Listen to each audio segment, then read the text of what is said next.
ती बाचा केवल एकपटकको निर्वाचनका निमित्त मात्रै बाचा गर्यौं भनेदेखि त्यो आफूलाई पनि धोका दिएको हुन्छ, जनतालाई पनि धोका दिएको हुन्छ।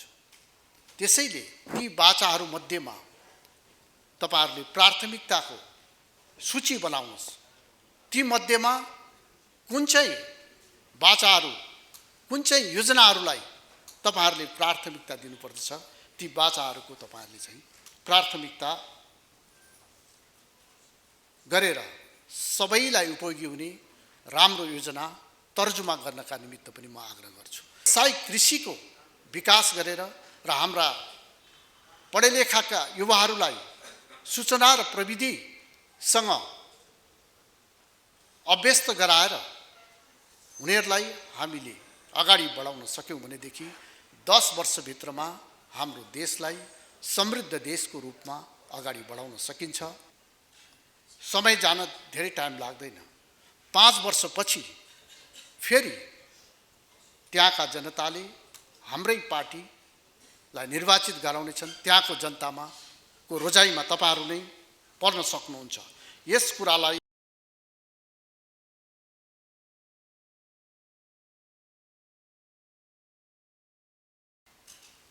कृष्ण प्रसाद भट्टराई फाउन्डेसनले आयोजना गरेको यो कार्यक्रम हुँदा म कृष्ण प्रसाद भट्टराईलाई ससम्मान स्मरण गर्न चाहन्छु र हामीलाई भाषण गर्न सजिलो छ, दस्तावेज लेख्न पनि सजिलो छ, तर उहाँले निर्वाह गर्नुभएको भूमिका र उहाँले यो मुलुकको जनताका निमित्त, यो मुलुकको सार्वभौमिकताका निमित्त, यो मुलुकको समृद्धिका निमित्त जुन सपना देख्नुभयो त्यो सपनालाई पूरा गर्नका निमित्त उहाँले जसरी आफूलाई जीवन पर्यन्त हाम्रो अगाडि प्रस्तुत गर्नुभयो, उहाँ हाम्रा लागि सदैव एउटा उच्च आदर्शको प्रेरणाको स्रोत हुनुहुन्छ र उहाँ केवल नेपालको मात्रै होइन, मैले भन्ने गरेको छु हाम्रा केही नेताहरू बीपी कोइराला, गणेशमान सिंह, कृष्ण प्रसाद भट्टराई उहाँहरू सानो देशमा जन्मिए तापनि उहाँ विश्वका ठूला अग्रणी नेताहरूको पंक्तिमा लायक राख्न हरेक दृष्टिकोणले उपयुक्त व्यक्तित्वहरू हुनुहुन्छ। उहाँलाई म ससम्मान स्मरण गर्न चाहन्छु र कृष्ण प्रसाद भट्टराईले केवल 10 महिना मात्रै उहाँले बहुदलीय व्यवस्थाको स्थापना भएपछि मुलुकको नेतृत्व गर्नुभयो। अहिले जस्तो नेतृत्व थिएन, सबै अधिकार उहाँमा निहित थियो, व्यवस्थापिकाको पनि अधिकार उहाँमा निहित थियो, कार्यकारिणीको पनि अधिकार उहाँमा निहित थियो, तर उहाँले त्यो अधिकारलाई आफ्ना लागि होइन, जनता र देशका लागि सदैव समर्पित गर्नुभयो र 10 महिना भित्रमा नेपाली जनतालाई स्वतन्त्र नागरिक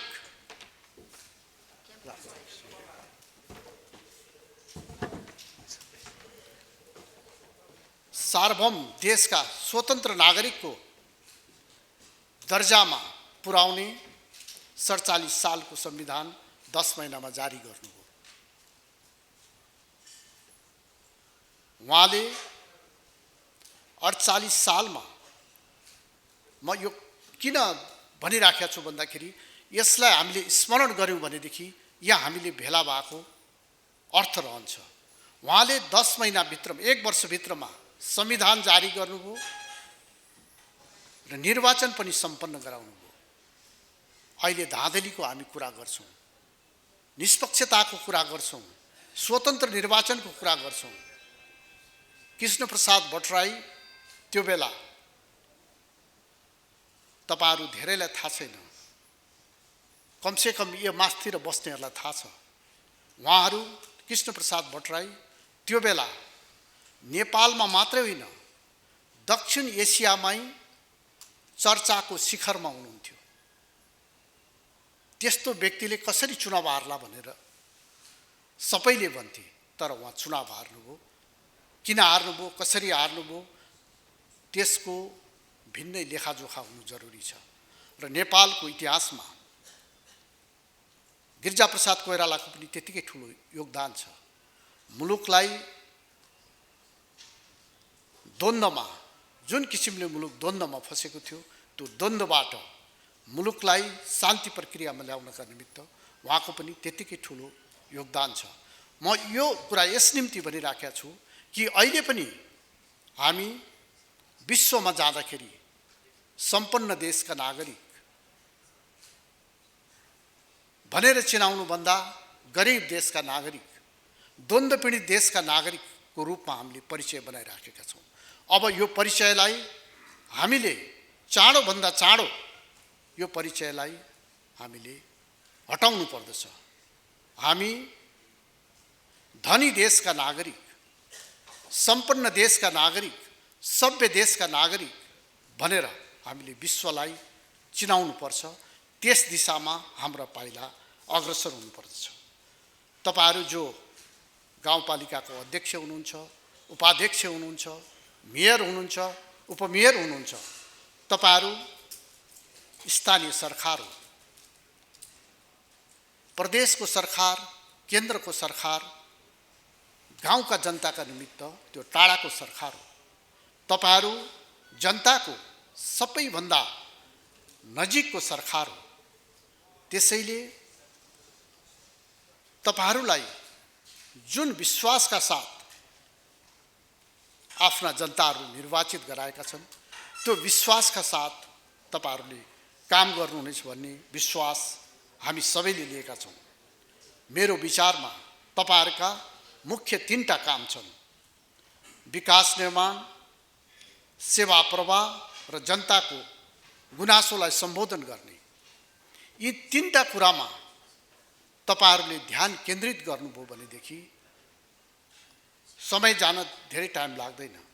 5 वर्षपछि फेरि त्यहाँका जनताले हाम्रै पार्टीलाई निर्वाचित गराउनेछन्। त्यहाँको जनतामा को रोजाइमा तपाईहरू नै पर्न सक्नुहुन्छ। यस कुरालाई ध्यानमा राखेर तपाईहरूले आफ्नो कार्य सम्पादन गर्ने कुरामा अगाडि बढ्नुहुनेछ भन्ने विश्वास मैले लिएको छु। जनताको मन नजितिकन जनताको प्रतिनिधि हुन सकिन्न।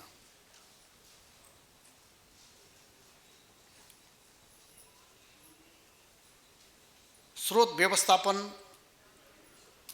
कसरी गर्ने त्यसको बारेमा तपाईहरूले गहिरिएर सोच्नुपर्ने जरुरी छ। हामीसँग सीमित स्रोत छ। उपयुक्त तरिकाले व्यवस्थापन हामीले गर्न सकेनौँ भनेदेखि हामीलाई समस्या आउन सक्दछ। त्यसैले स्रोत व्यवस्थापन गर्दाखेरि मितव्ययतालाई पनि केन्द्रमा राखेर स्रोत व्यवस्थापन गर्ने कुरामा तपाईहरूको ध्यान केन्द्रित हुन जरुरी छ। संविधानको अनुसूची 8लाई तपाईहरूले एक पटक होइन 4 पटक 5 पटक पढ्नुहोस् र त्यसलाई अनुसरण गर्नुभयो भनेदेखि तपाईहरूको काम, कर्तव्य, अधिकार संविधानको अनुसूची 8ले स्पष्ट रूपले तपाईहरूलाई मार्गनिर्देश गर्छ। त्यतातर्फ तपाईहरूको ध्यान जाओस्।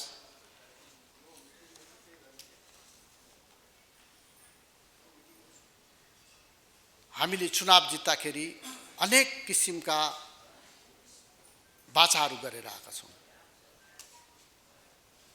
ती बाचा केवल एकपटकको निर्वाचनका निमित्त मात्रै बाचा गर्यौँ भनेदेखि त्यो आफूलाई पनि धोका दिएको हुन्छ, जनतालाई पनि धोका दिएको हुन्छ। त्यसैले ती बाचाहरू मध्येमा तपाईहरूले प्राथमिकताको सूची बनाउनुहोस्। ती मध्येमा कुन चाहिँ बाचाहरू, कुन चाहिँ योजनाहरूलाई तपाईहरूले प्राथमिकता दिनुपर्दछ, ती बाचाहरूको तपाईहरूले चाहिँ प्राथमिकता गरेर सबैलाई उपयोगी हुने राम्रो योजना तर्जुमा गर्नका निमित्त पनि म आग्रह गर्छु। म कृष्णप्रसाद भट्टराईको एउटा कुरा स्मरण गर्न चाहन्छु। 48 सालमा सायद अहिलेभन्दा पनि बढी स्थानीय निर्वाचनमा नेपाली काङ्ग्रेसले विजय हासिल गरेको थियो र राष्ट्रिय सभागृहमा यस्तै प्रशिक्षण कार्यक्रम भएको थियो। उहाँले भन्नुभएको थियो, प्रशिक्षण तपाईहरू लिनुहोस् तर एउटा काम तपाईहरू नगर्नुहोस्। त्यति बेला खानेपानीको धेरै ठुलो समस्या छ। म अध्यक्ष भएँ, त्यति बेला गाउँपालिकाको अध्यक्ष बन्थ्यो। म अध्यक्ष भएँ, मेरो घरको आँगनबाट धारो प्रारम्भ गर्छु भन्नुभयो भनेदेखि जनता तपाईको साथमा हुनु भनेको थियो। कहाँ आवश्यकता छ योजनाको त्यहाँबाट प्रारम्भ गर्नुहोस् र आफूलाई तपाईले अब सेवकको रूपमा प्रस्तुत गर्नु चाहिँ जरुरी छ। अरूलाई सेवा दिएर बल्ल तपाईले सेवा लिनुपर्छ। त्यतातर्फ तपाईहरुको ध्यान अवश्य जानेछ भन्ने विश्वास मैले लिएको छु।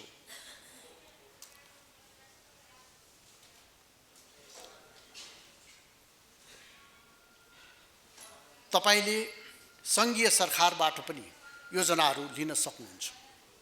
त्यसका निमित्त उपयुक्त योजना तपाईले छनौट गरेर संघीय सरकारमा जाने प्रक्रियाहरू छन्, त्यो प्रक्रियालाई अवलम्बन गर्नुहुनेछ भन्ने मैले विश्वास लिएको छु। विशेष अनुदानको पनि व्यवस्था गर्छ सरकारले। विशेष अनुदानका निमित्त पनि आफ्नो स्रोतलाई तपाईको नगरपालिकाको गाउँपालिकाको स्रोतलाई कसरी परिचालन गर्नुहुन्छ त्यसमा स्पष्ट भएर विशेष अनुदानका निमित्त पनि अगाडि जान सकिन्छ। आफ्नो अधिकार क्षेत्रभित्रको राजस्व सङ्कलनमा तपाईहरुले विशेष ध्यान दिनु चाहिँ जरुरी छ। यो स्थानीय सरकार हो। केन्द्रको सरकारले जे काम गर्छ केही कुरा छोडेर तपाईहरुले पनि सबै काम गर्न सक्नुहुन्छ। तर राजस्व उठाउँदाखेरि जनतालाई मार्का पर्छ कि पर्दैन? राजस्व प्रदेशले पनि उठाउने, केन्द्रले पनि उठाउने र स्थानीय सरकारले पनि उठाउने र त्यो राजस्व तिरे बापत जनताले सेवा सुविधा पाएनन् भनेदेखि जनता हामीसँग निराश हुन्छन्। त्यसैले राजस्व उठाउने कुरामा पनि तपाईहरुले विशेष ध्यान दिनु जरुरी छ।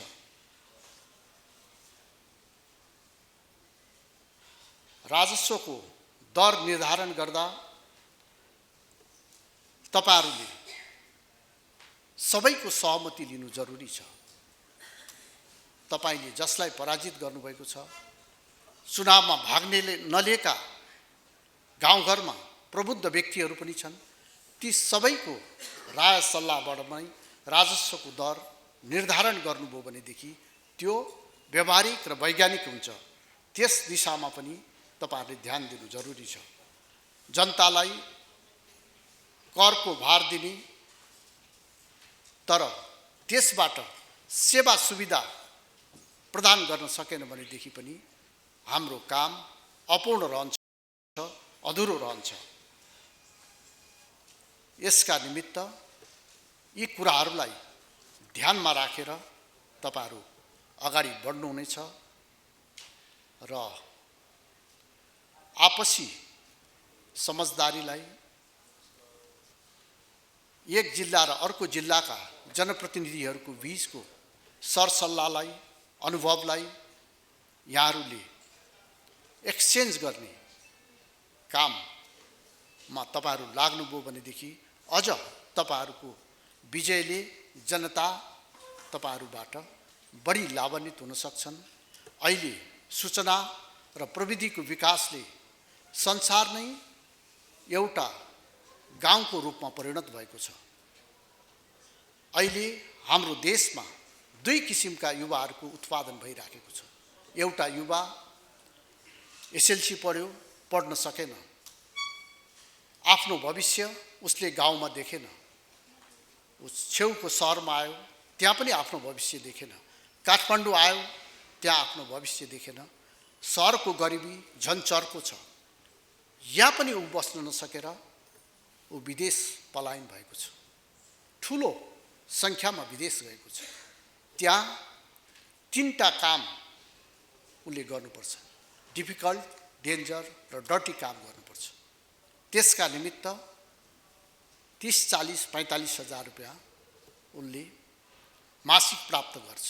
उनीहरूले पठाएको रेमिटेन्सले अहिले हाम्रो मुलुकको अर्थतन्त्रलाई अगाडि बढाउनका निमित्त धेरै ठुलो योगदान गरेको छ। त्यो एउटा युवा छ। अर्को युवा बहुदलीय व्यवस्थाको स्थापनापछि हाम्रो भाषा जुन शिक्षामा निजी क्षेत्रको लगानी छ, त्यसले हाम्रो विश्वमा नै कम्पिट गर्ने भाषाबाट एक वर्ग जन्माएको छ। त्यसलाई हामीले प्रोत्साहित गर्नुपर्दछ। अहिले घरमै बसेर एउटा ल्यापटपको भरमा महिनाको 2 लाख 3 लाख कमाइराखेको छ। अब हामीले कुन युवालाई प्रोत्साहित गर्ने, त्यसमा हाम्रो ध्यान केन्द्रित हुनुपर्दछ। र हाम्रो मुलुक सम्भावनाले युक्त मुलुक छ। यी सम्भावनाहरूलाई हामीले व्यवहारमा रूपान्तरण गर्न सक्यौँ भनेदेखि हामीले जलस्रोतको विकास गरेर, पर्यटनको विकास गरेर, व्यावसायिक कृषिको विकास गरेर र हाम्रा पढेलेखाका युवाहरूलाई सूचना र प्रविधिसँग अभ्यस्त गराएर उनीहरूलाई हामीले अगाडि बढाउन सक्यौँ भनेदेखि 10 वर्षभित्रमा हाम्रो देशलाई समृद्ध देशको रूपमा अगाडि बढाउन सकिन्छ। अहिले नै भारतसँग जुन व्यापार घाटा छ, त्यो व्यापार घाटा हामीले कम गर्ने, यहाँ धेरै पत्रकार मित्रहरू पनि हुनुहुन्छ, कम गर्ने सबैभन्दा उपयुक्त माध्यम हाम्रो ऊर्जाको विकासै छ। हामीले बिजुली भारत मार्फत त्यहाँको बजारमा पुर्याउन सक्यौँ भनेदेखि महिनाको 15,000 मेगावाट मात्रै विद्युत हामीले भारतको बजारमा पठाउन सक्यौँ भनेदेखि महिनाको यो चाहिँ मोटामोटी 60-70 अरब रुपियाँ हामी कमाउन सक्छौँ। यसलाई हामीले पूर्वाधारको विकासमा लगाउन सक्छौँ। त्यसबाट एकातर्फ भारतसँगको व्यापार घाटाको सन्तुलनतर्फ हामी जान्छौँ भनेदेखि अर्कोतर्फ हाम्रो पूर्वाधारको विकासको बाटोमा पनि हामी मुलुकलाई अगाडि बढाउन सक्छौँ। र अहिले हाम्रो सम्माननीय प्रधानमन्त्री भारत भ्रमणपछि सन् 2014 मै भारतसँग पिडिए सम्झौता भएको थियो, तर भारतको बजारमा हाम्रो बिजुली पुगेको थिएन। अहिले 364 मेगावाट बिजुली भारतको बजारमा पुगेको छ। यसबाट तपाईहरुले देखिरहनु भएको छ, केही लाभ हामीले हर महिना लिइराखेका छौँ। यी उदाहरण मात्रै हुन्। हामीले यहाँ मधेस, पहाड, हिमाल सबैका साथीहरू उपस्थित हुनुहुन्छ। हरेक ठाउँ हामीले टुरिस्ट केन्द्र बनाउन सक्छौँ। त्यसका निमित्त पूर्वाधारको आवश्यकता छ। पूर्वाधारका निमित्त पुँजीको आवश्यकता छ। यो कुरातर्फ हाम्रो ध्यान जानु जरुरी छ। र अब हामी निर्वाचनको सङ्घारमा छौँ। अब आउने निर्वाचनमा 5 दलीय गठबन्धन नै रहनेछ। यो मुलुकको स्थिरताको निमित्त, यो मुलुकको विकासका निमित्त र यो मुलुकलाई तीव्र गतिमा विकासमा अगाडि बढाएर विकास सन्मुख मुलुकबाट विकासशील मुलुकमा हाम्रो देशलाई पुर्याउनका निमित्त अब आउने निर्वाचनमा हामीले एकताका साथ नेपाली कांग्रेसलाई, नेपालको यसले ऐतिहासिक राजनीतिक परिवर्तनहरू गरेको छ। अब मुलुकको आर्थिक परिवर्तनको जिम्मेवारी दिएर मुलुकलाई आर्थिक समृद्धिको दिशामा अग्रसर गराउनका निमित्त एक भएर आगामी निर्वाचनमा जसरी अहिले हामीले स्थानीय निर्वाचनमा नेपाली कांग्रेसको जुन स्थान हामीले बनाएको छौँ, त्यही स्थान आगामी निर्वाचनमा बनाउनका निमित्त हामी सबै आफ्नो तर्फबाट लागौँ र यो कार्यक्रम आयोजना गरेर कृष्णप्रसाद फाउन्डेसनले राम्रो कामको सुरुवात गरेको छ। यसका निमित्त पनि म धन्यवाद दिन चाहन्छु र तपाईहरूले धेरै प्रशिक्षण, तपाईहरू आफै प्रशिक्षक हो, तपाईहरू आफै नेता हो, स्थानीय सरकारको नेतृत्व तपाईहरूले गरिरहनु भएको छ। के गर्दाखेरि तपाईले नेतृत्व गरेको गाउँपालिका, नगरपालिका अरूभन्दा राम्रो बन्न सक्छ, त्यो प्रतिस्पर्धाका साथ तपाईहरू जुट्नुहोला र तपाईहरूको कार्यकालको पूर्ण सफलताको कामना गर्दै मेरो भनाइ अन्त गर्न चाहन्छु। धन्यवाद। जय नेपाल।